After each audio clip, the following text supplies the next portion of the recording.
Penelope Ann was in tears. Her face was red and her eyes were bloodshot. She'd been crying all night. Miss Edgar called for Principal Allen. He came right away. Someone stole my amazing metallic crimson ruby red cell phone with the swiveling touchpad and the voice-activated text messaging system. I warned you about having it out in class. But it was turned off in my backpack, just like you said. Well, this is perplexing. Children, this is precisely why we recommend you leave your electronics at home. Perhaps it hasn't been stolen at all. Yes, perhaps you just misplaced it. No, I'm sure it was in my backpack. Remember the time you were certain you'd turned in your homework, yet it was in your backpack all the while? Happens all the time. It's not like that at all. Hey, my marble bag is missing too. Have you tried calling it? His marble bag. No, the cell phone. Penelope Ann should call her cell number and see if it rings. They all stared at her. Yes, it's true. I suggested she dial her own number. But was I worried? Of course not. For I had cleverly hidden the metallic shards of the Forever Silence ruby red inside an empty crayon box in the deepest depths of my desk. That's a fine idea, Callie. I'll be back with my own cell phone in a jiffy. While Principal Allen left the room to get his own cell phone, Miss Edgar ignored Penelope Ann's sobs and returned to teaching. Today, children, we are discussing the classic short story, Telltale Heart. As Miss Edgar taught, I sat back and took pleasure in how I'd fooled them. It was painful to watch Penelope cry like that, but it had to be done. I'd put an end to Penelope Ann's routine cell phone, and no one was the wiser. Our friendship was saved.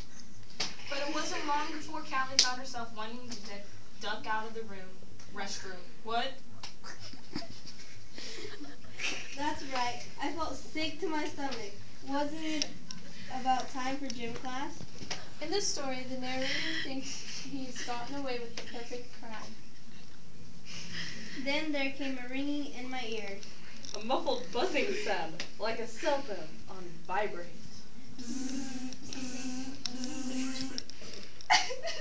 No doubt, my stomach flinched. I raised my hand, but Miss Edgar chattered on. But the villain in the story is undone by his guilty conscience. What does that mean, Miss Edgar? The buzzing grew louder until I realized it wasn't a buzzing at all, but a ticking sound. Like that of a watch. Or a clock. Or a time bomb. Tick, tick, tick, tick, tick, tick, tick. And it seemed to be coming from my desk. I had to get out. I waved my hand. I clenched my stomach, but the teacher blathered on as if nothing was wrong. Your conscience is what's inside you that helps you tell right from wrong. In the story, the villain's conscience eats away at him until he finally confesses. The noise grew louder. Bring, bring, bring, bring, bring, bring. Louder. Louder. Louder. Couldn't they hear it? I stood up from my desk, paced to and fro, and coughed, blew my nose, gestured with my arms. Suddenly, Principal Allen burst into the room. I have it!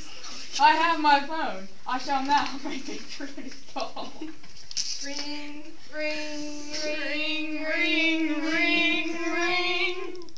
They must be making fun of me. They were mocking me by pretending they couldn't hear the ruby red beating away in the depths of my desk. Oh, the agony. Ring, ring, ring, ring, ring, ring. There's no answer. The line seems to be. You see, you've been a good girl and left it turned off in that home.